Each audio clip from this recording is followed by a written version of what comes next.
नमस्कार दोस्तों, science फेंटर YouTube channel आप लोग का स्वागत है। आज हम इस वीडियो में जो यूट्यूब कम्युनिटी पोस्ट पे जो प्रश्न डालते हैं उन कुछ प्रश्नों को हम लोग हल कर लेते हैं, एक्सप्लेन कर देते हैं।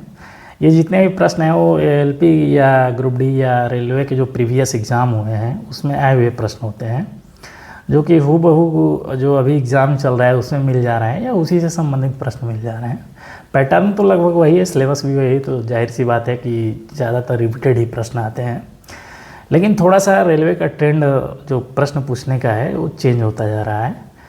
अब स्टेटमेंट बेस प्रश्न पूछ रहा है, मतलब कथन पर आधारित प्रश्न पूछ रहा है, और चाहे 4 कथन दे रहा है, इसमें से कह रहा है कौन सा गलत है, कौन सा संबंधित नहीं है, ऐसे सब प्रश्न पूछ रहा है। मतलब थोड़ा सा आपको पढ़ना है तो मतलब अच्छी तरीके से पढ़ना है, डीप मतलब जाके पढ़ना है अंदर तक।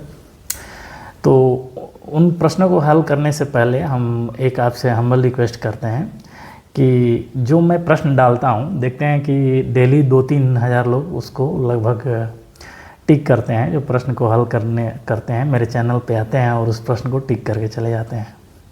तो उनसे एक रिक्वेस्ट है कि मेरे चैनल को सब्सक्राइब कर लीजिए, क्योंकि देखते हैं कि 2-3 हज़ार डेली लोग टिक करते हैं, लेकिन मेरा अभी सब्सक्राइबर बहुत कम है। तो चलिए हम उन प्रश्नों में से जो पहला प्रश्न है उसको हम डिस्कस करते हैं आज के वीडियो का। तो जैसे प्रश्न संबंधित है जो वो, जैसे कोई धारावाही चालक है, तो धारावाही चालक में जब विद्युत धारा प्रवाहित होती है तो उसके चारों चुंबकीय क्षेत्र बनता है।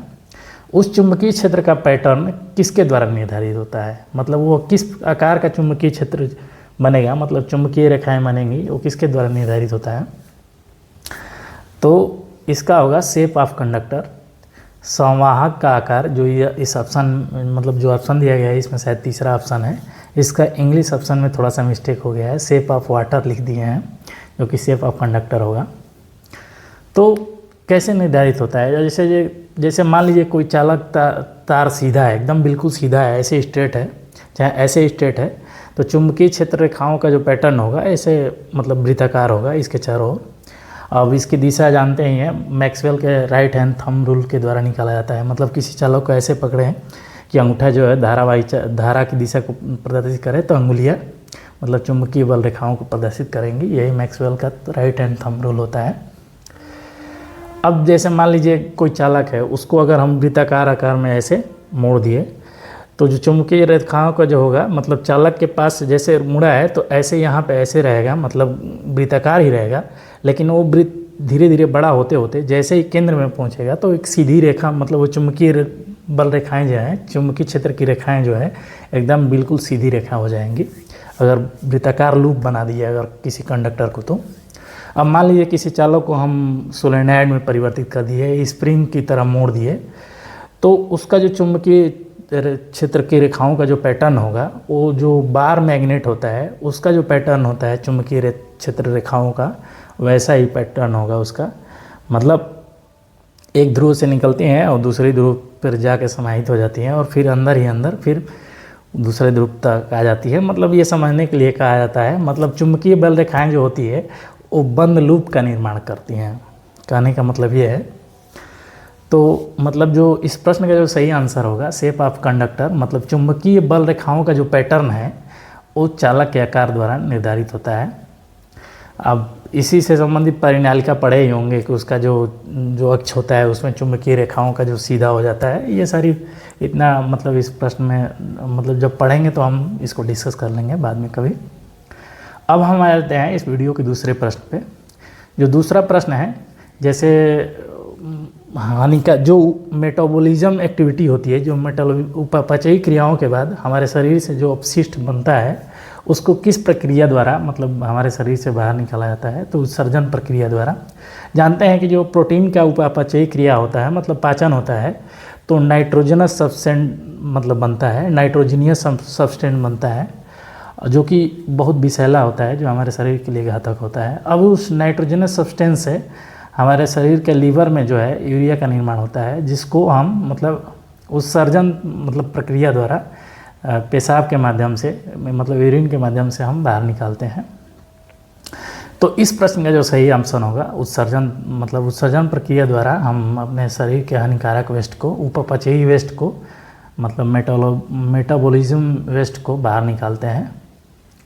अब हम जाते हैं इस वीडियो के तीसरे प्रश्न पे, जो कि बहुत आसान प्रश्न है। जो जैसे प्रश्न है कुछ इस प्रकार है कि दर्पण द्वारा प्रतिबिंब का बनना प्रकाश के किस परिघटना पर आधारित है। तो बहुत आसान प्रश्न है, प्रकाश का परावर्तन पर आधारित है। यही कारण है कि हम अपने मतलब चेहरे को हम दर्पण में देखते हैं, क्योंकि जो प्रकाश का प्रवर्तन होता है वो हम जिस प्रतिबिंब का निर्माण कर देता है।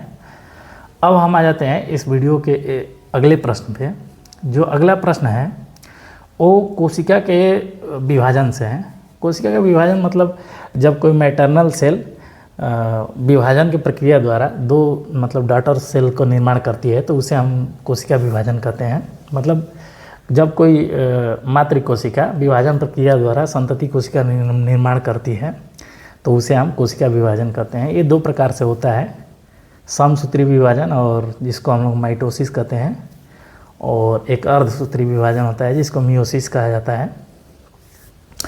ये बहुत लंबा टॉपिक है, थोड़ा सा हम बता दे रहे हैं कि समसूत्री विभाजन में क्या होता है कि मातृ कोशिका जो है दो संतति कोशिकाओं का निर्माण करती है, जिसमें जो वो दो संतति कोशिकाएं होती हैं उसमें गुणसूत्रों की संख्या मातृ कोशिका के समान होती है। अब अर्धसूत्री विभाजन में क्या होता है, तो अर्धसूत्री विभाजन में जो अर्धसूत्री विभाजन है 2 चरणों में होता है, और इसमें 4 संतति कोशिकाओं का निर्माण होता है मातृ कोशिका से। और जो इन कोशिकाओं में जो गुणसूत्रों की संख्या होती है वो मातृ कोशिका की गुणसूत्रों की संख्या की आधी होती है।